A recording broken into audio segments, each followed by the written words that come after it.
Et si je vous parlais de mon scanner de mes rêves, le Nikon Coolscan 9000 ED. Et pour ça, on va le comparer à mon tout premier scanner, le V550 de chez Epson.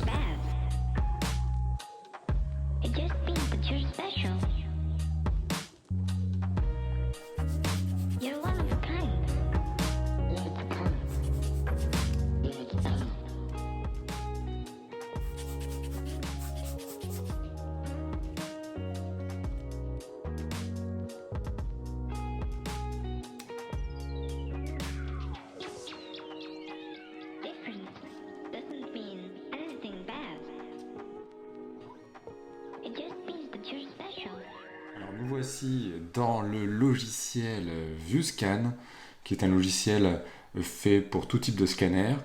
Vous voyez au niveau de la flèche, on est bien sur le scanner 9000 Coolscan. On va enregistrer en 48 RVB. Là, il faut que je change en 45 pour le cadre. Ok. Là, on est en aperçu 667 dpi. Résolution maximale du scanner, c'est 4000 dpi. On va laisser comme ça. Mode précis, on décoche. Là, il n'y a rien de particulier. Je vous laisserai regarder mes réglages si ça vous intéresse. Alors, sélection, filtre, couleur, sortie. Alors là, c'est important, fichier RAW, puis fichier format RAW DNG pour avoir le maximum d'informations. Voilà, donc rien de particulier. Je vous laisse regarder et on va lancer la pré-numérisation du fichier aperçu.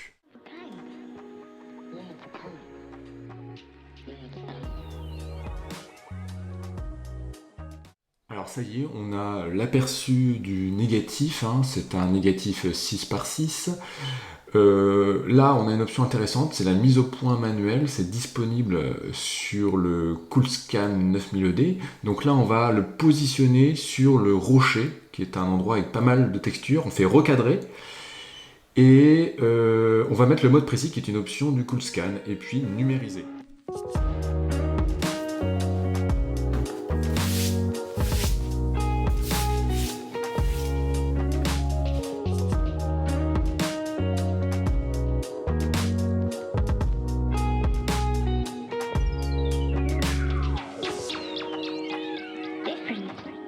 Ça fait un petit moment que j'ai pas utilisé le Epson Scanner V550.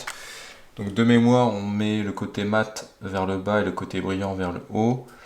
Je le positionne entre les deux petits carrés qui sont ici, de manière plus ou moins droite.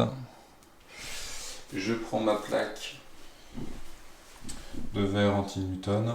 Donc c'est le côté mat vers le bas.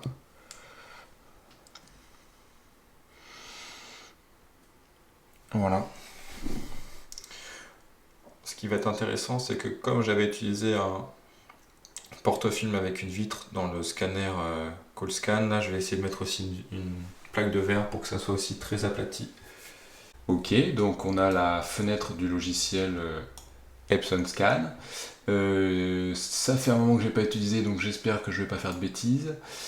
Mode photo, photographie, transparent, film négatif, positif couleur. On veut juste un négatif pour le convertir après si besoin.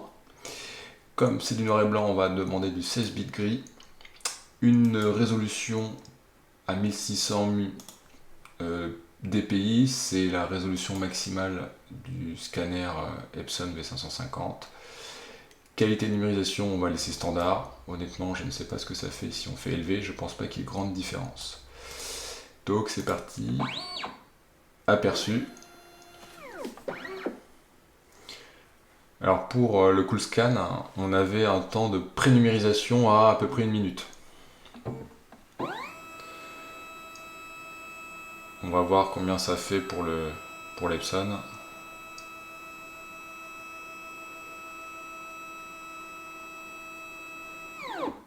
Ouais, c'est assez rapide, hein. C'est assez rapide. Alors, il y a eu une petite coupure, le temps que je retrouve comment afficher le film de manière globale.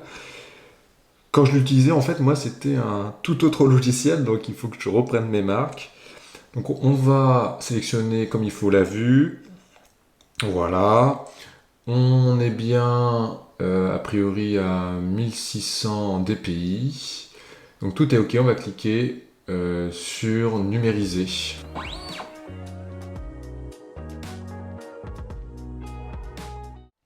Alors ça y est, j'ai dû réduire la taille du fichier du CoolScan parce qu'il était beaucoup plus grand que le fichier de l'Epson V550 et donc la comparaison était difficile quand je zoomais parce qu'on n'était pas sur la même grandeur d'échelle. Donc là c'est bon, j'ai bien réduit la taille pour que ça soit vraiment proportionnel. Et vous voyez, hein, on a à peu près une comparaison assez équivalente en termes de taille de l'image. Et donc, on va commencer par le rocher, parce que c'est l'endroit avec le plus de texture, et bon là, c'est d'emblée assez impressionnant. On voit beaucoup mieux la texture du rocher que sur le scan qui est ici de l'Epson Scan. Il y a une sacrée différence. J'avais jamais fait le test. Si on regarde un petit peu les herbes ici, effectivement, il y a encore un peu plus de détails.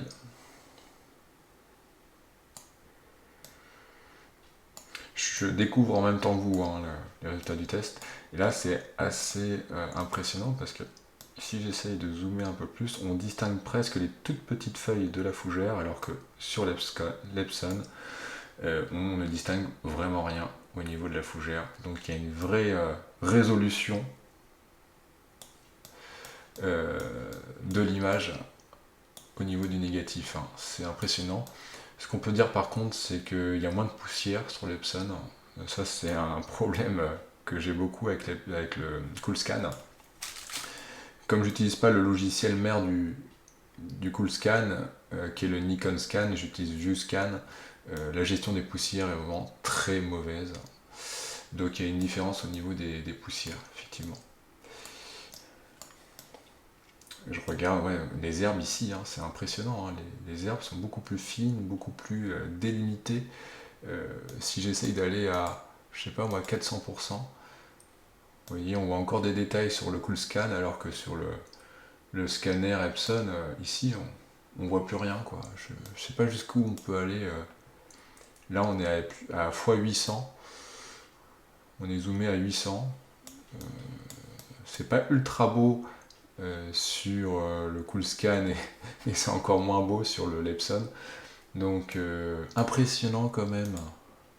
Alors, pour le fun, on va quand même faire la conversion en noir et blanc. On est sur le fichier du CoolScan. On va utiliser un logiciel de conversion qui s'appelle Negative Lab Pro.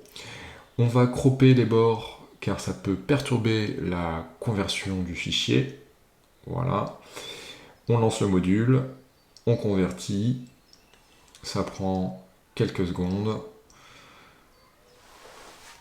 On est sur l'app standard, on essaye linéaire.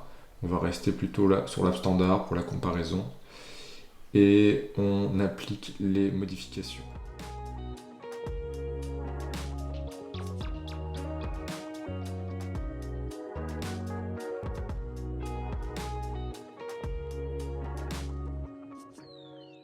Ça y est, je viens de terminer la conversion du fichier du CoolScan et maintenant on va passer au fichier de l'Epson V550.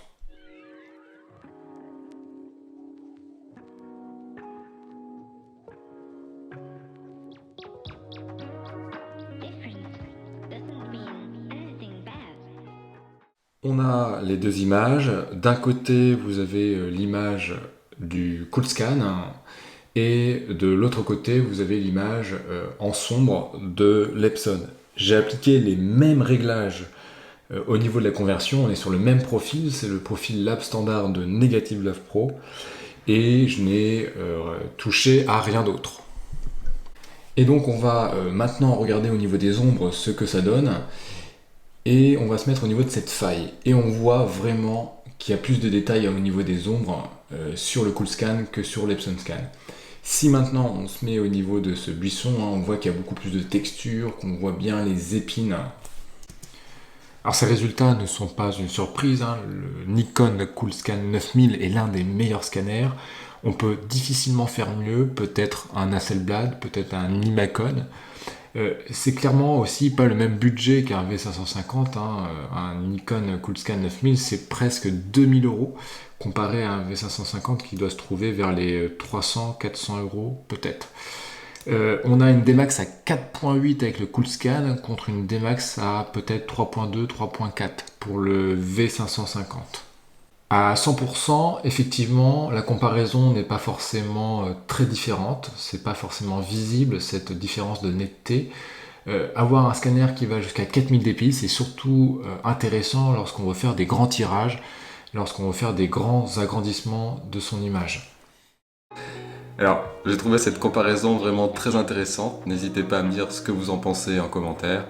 Et on se retrouve très vite pour une prochaine vidéo.